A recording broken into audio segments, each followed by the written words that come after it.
welcome to a brand new episode of Did You Know? Our guest today is Nusrat Munshi. She is the CEO of AGP Pharmaceuticals. Thank you so much for joining us today, Nusrat. Could you tell us briefly about yourself and your company? Thank you very much for giving me this opportunity. I'm working in the capacity of the Managing Director of AGP Limited for the past 10 years or so. I'm an MBA by profession, and besides pharmaceuticals, I have also worked for the banking industry for over a decade or so. AGP is one of the oldest local pharmaceutical companies in Pakistan. It was established over 3 decades ago. And over the years, it has grown through licensing and manufacturing agreements with various companies of international repute, apart from its own homegrown brands as well. Today, AGP is a part of one of the largest local pharmaceutical groups in Pakistan. We have 3 manufacturing plants, 2 of them being pharmaceuticals, and 1 is a nutraceutical facility. We market over 60 brands with approximately 150 variants. Thank you, Nusrat. Could you take us through your professional journey and the challenges you might have faced as a woman rising up through the ranks in the pharmaceutical industry? Sure. I think I'll start with my time as a college student. It was back in the 80s. And like most parents at that time, my father wanted me to become a doctor. And being a good student, I got admission in Dow Medical College, but I wanted to do my MBA.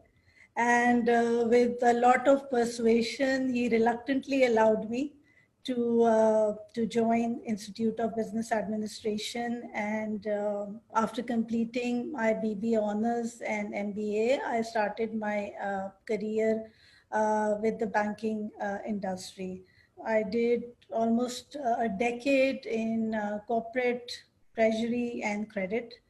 And then I moved to Canada for a few years, where I also worked for HSBC in Canada. And I then completed my second MBA from the Queen's University in Canada. After coming back to Pakistan, I joined banking again for a year.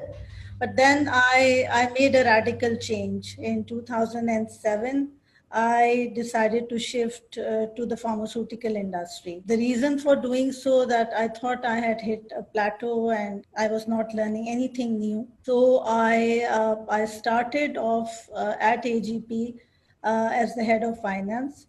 But in a span of 2 years, I was given more responsibilities, and in 2 years, I was promoted to the level of the managing director. I would attribute it to the principal shareholder and my boss. He was an enlightened individual who thought that when men and women are professionally at par. If I say, like, you talked about challenges. So if I say it's been easy, I would be lying. I think that a woman has to, I think, strive harder and has to go through a lot of challenges and a lot of blood, sweat, and tears to make it big in the corporate world. But where there are naysayers, you would find those occasional individuals who will be there to support you as well. So it's a mixed bag. Is it true that you're the first woman in Pakistan's recent history to have led a pharmaceutical company to an IPO? I think listing is a long and grueling process, which entails many statutory compliances and changes. And it was market-wise, equity market was not very conducive to new listings at that time. But we still decided to go ahead with the decision to list, and Alhamdulillah, we went into listing, and our share was oversubscribed by 1.6 times. despite the tough market conditions where most of the companies who were lining up for listing had deferred that decision. I just want to mention over here that, out of 547 companies which are listed on the stock exchange, you would find only 11% of them having women on board, and lesser still having a woman leading the show. Please tell our viewers a little bit about USAID's contribution and how it has helped increase the company's sales and expansion. Both local and international investors have viewed AGP as a professional, ethical, and credible organization due to its tough governance and governance culture and quality and strength of its system and processes. USAID invested in AGP through Baltoro Growth Fund as a strategic investor back in 2016. And they hold around 9.5% stake in the company. Mr. Mahmood Hiraj is also on the board of AGP representing Baltoro Growth Fund. And he's been an active board member and made valuable contributions to discussions and various decisions that were made at the strategic level. And in the past 4 years, the company has shown robust growth. If you see the cumulative growth rate of the company for the past 4 years, it's about 14%. And the cumulative growth of the bottom line for 4 years has been 10%. So over the years, what do you think are some of the highlights of AGP, and where do you see the company in terms of future opportunities? Well, 2019 has been a stellar year for the company with the concerted efforts of the entire team. We were able to deliver a growth of 16% in 2019, and the bottom line growth was 20% in the earnings per share to the shareholders. And besides enhancing the product portfolio, the company also acquired a nutraceutical facility, which will open up new avenues of growth for the company. This year, the company won the Global Diversity and Inclusion Benchmark Award in recognition of its efforts to cultivate diversity and inclusion in the workplace. Going back to our question about USAID's contribution, Nusrat, could you tell us a little bit about whether the number of employees has increased since 2016 when USAID made a contribution to the company or so on? Yes, as I mentioned that the company has adopted an aggressive growth strategy.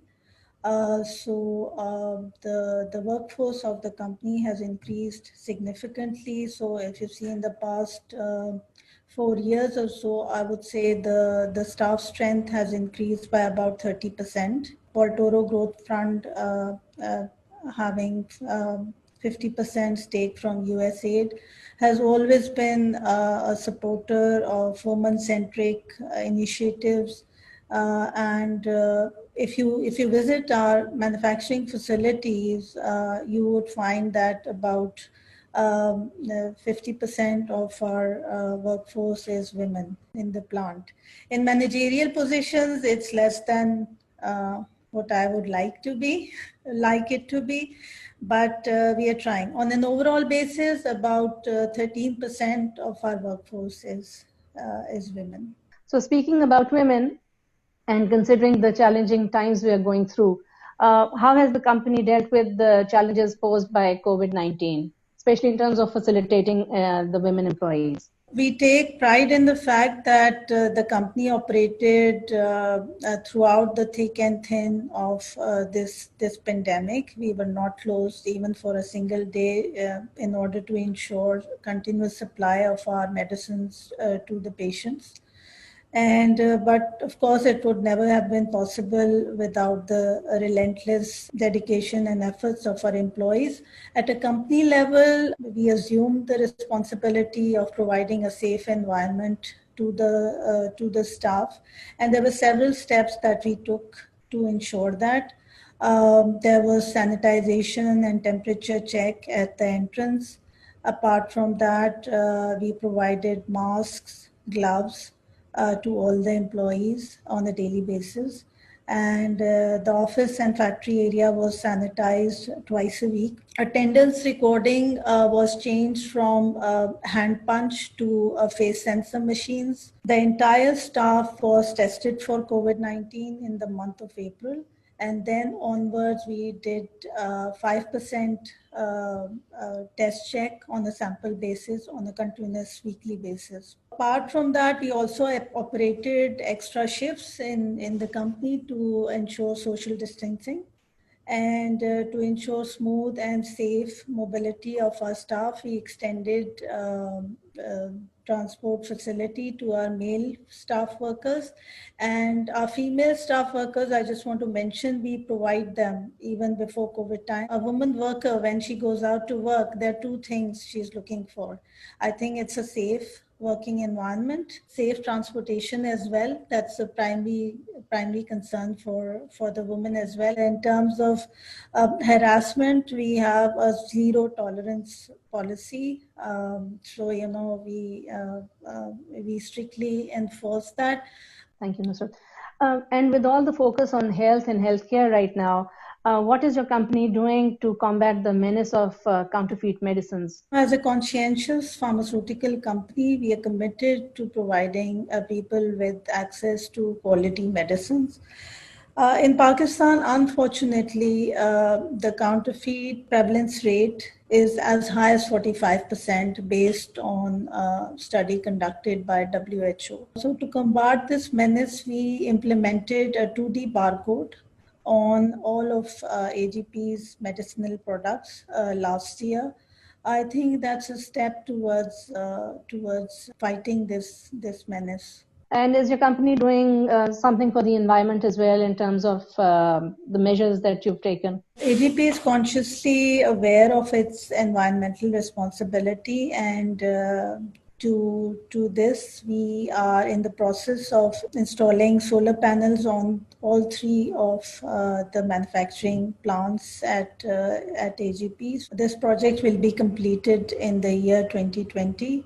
And apart from that, our entire industrial waste is disposed through approved vendors by the Sindh Environmental Protection Agencies. So, we are playing our role to be a conscientious member of the community. If there's anything that you would like to say to young people, especially young girls who want to join the pharmaceutical industry? More than half the population of Pakistan is female. So how can a country progress if 50% of its workforce is not an active contributor to the economy? Rejoice at the birth of a daughter. Give her equal opportunities to study and give her a safe working environment, and she will make you proud one day. Keep in mind, Pakistan is only producing 500,000 university graduates in a year. And if you have been privileged enough to be amongst those few, then you have to take it upon themselves to give back to the community. We as women need to drive that change we want to see in the society. No one else will do it for us. Thank you so much. It's really been a pleasure, Nusrat. Thank you so much.